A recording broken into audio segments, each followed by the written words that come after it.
예, 저는 시작하겠습니다, 여러분. 저는 그 모바일 백콜 그 대구하고 부산 쪽 담당하고 있는 에이블컴의 박문 기사입니다. 지난주에는 OSPF를 했었는데, 이번 주에는 이제 BGP하고, 다다음 주인가는 MPLS 하기 때문에, 여러 번 통해서 여러분 뵙게 돼서 반갑고, 오늘은 좀 양이 되게 많습니다. 뭐, 항상 교육할 때, 시간이 많은 점 본 적이 없거든요. 그래서 좀 빨리 좀 진행이 될 거고, 서두른 감이 있을 텐데, 하여튼, 잘 들어주시기 바라요. 교용 마테리얼은 다 받으셨죠? 네.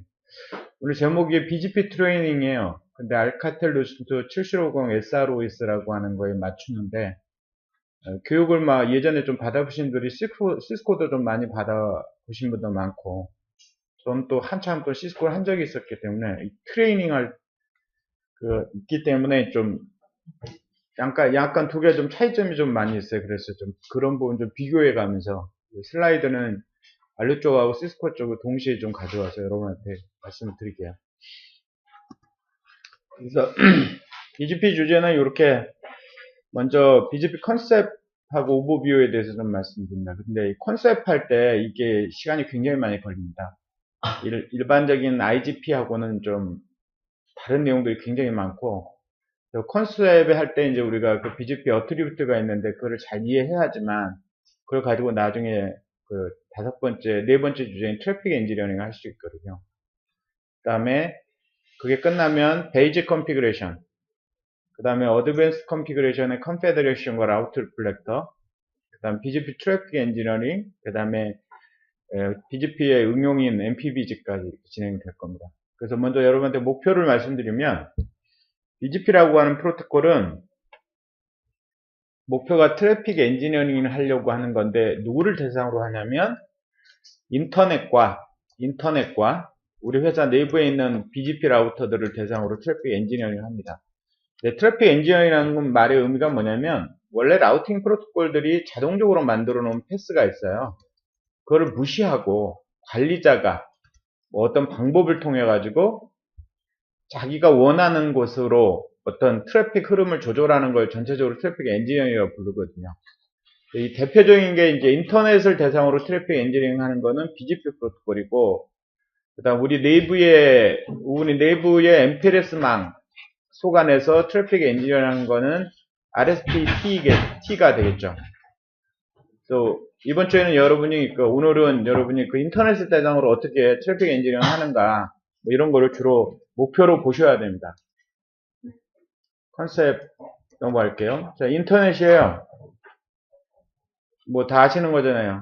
자, 인터넷은 특징이 뭐냐면 아주 단순한 링 구조나 아니면 이더넷 스위칭 네트워크에서 요구하는 아주 스트릭트한 트리 구조, 뭐 이렇게 안 돼 있고 완전히 메쉬 구조로 되어 있습니다.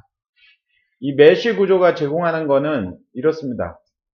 그러니까 인터넷 커뮤니티는 무조건 죽지 않으려고, 살아남으려고 노력을 많이 하는 거죠. 한쪽에 네트워크 주고 또 다른 쪽에서 우회할 수 있도록. 그러니까 좀 어려운 얘기로 얘기하면 아주 심플하고 통일된 것들, 단순하고 통일된 것들은 굉장히 베스트예요. 최고예요. 그러나 굉장히 덴저러스 하기도 해요. 근데 복잡하고 다양한 것들, 이런 것들은 최고는 아니에요. 그러나 굉장히 스테이블하다는 거죠. 안전하다는 거죠. 안정하다. 그러니까 인터넷은 그런 아키텍처를 받아들인 거죠. 근데 바로 이 인터넷에서 사용되는 프로토콜이 누구냐? 라우팅 프로토콜. 이 인터넷에서 어떤 패스를 잡아내고 원하는 그 패스를 전송하기 위한 프로토콜이 뭐냐? 그게 바로 뭐라는 거예요? BGP라고 하는 거죠. 그래서 우리는 이 인터넷을 대상으로 해서 뭐를 하는 거예요? 나중에 트래픽 엔지니어링 BGP 통해서 할 겁니다. 그래서 인터넷은 대부분 구조가 이렇게 되어 있습니다. 제일 밑에 보면 Tier 1 ISP라고 또는 NSP라고 부르는데, Tier 1 가장 상위 레벨이에요. 주로 국가와 국가 간에 또는 대륙과 대륙 간에 전송망을 가지고 있어서 연동 서비스를 제공하는 걸 갖다 Tier 1 프로바이더라고 합니다. 뭐 AT&T라든지 뭐 스프린트라든지 뭐 이런 회사들이 좀 있습니다.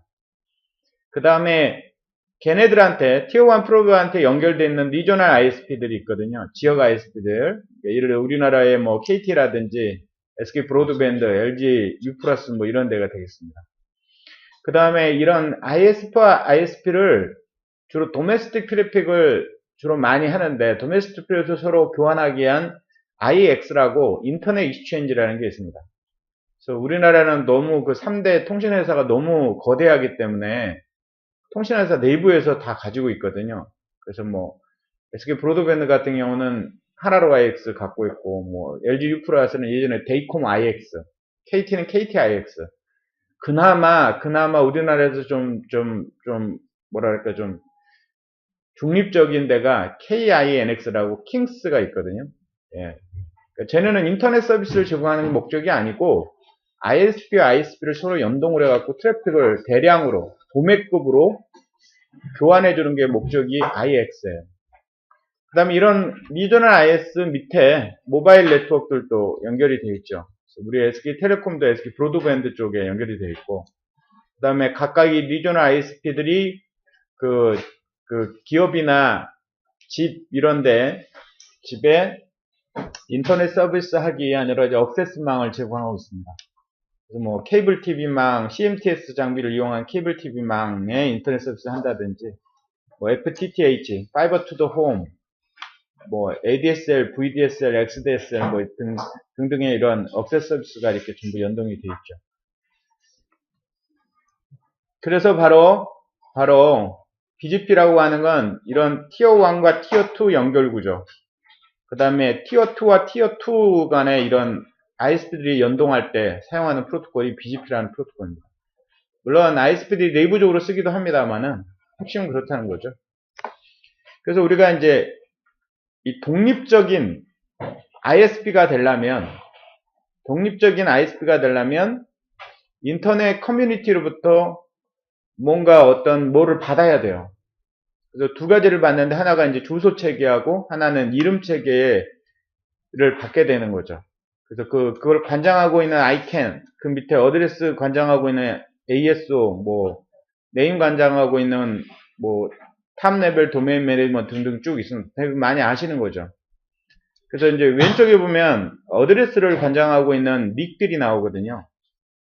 아프리카 담당하고 있는 아프리카닉, AP닉, 아시아 퍼시픽, 아린, 북미, 넥닉, 라틴 아메리카, 라이프, 알프, RIPA 유럽 쪽 담당하고 있는 곳이에요. 그래서 우리가 이제 BGP를 운영하려면 바로 이곳에 가서 AS 넘버라고 하는 거를 할당을 받아야 돼요.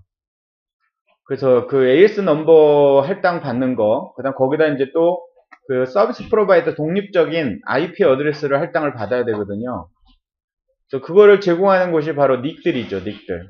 근데 닉들은 그런 어드레스 제공뿐만 아니라 여러 가지 부가 서비스를 같이 제공하는데, 그 중에 이제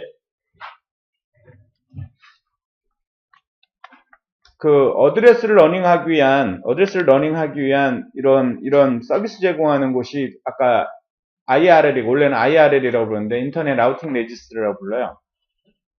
그래서 요게 이제 우리한테 굉장히 중요한 서비스고, 그 다음 얘네들한테 이제 우리가 어떤 어드레스를 제공받을 때 우리 회사나 제공받은 그 조직에 대한 여러 가지 개인 정보를 전부 집어넣습니다. 그 집어넣을 때 그 집어넣은 것들이 후이즈 데이터베이스라는 데 들어가고 이걸 전체적으로 공유하도록 되어 있습니다. 그 다음에 우리가 이제 BGP와 관련해서는 또 루킹글래스라는 서비스가 있거든요.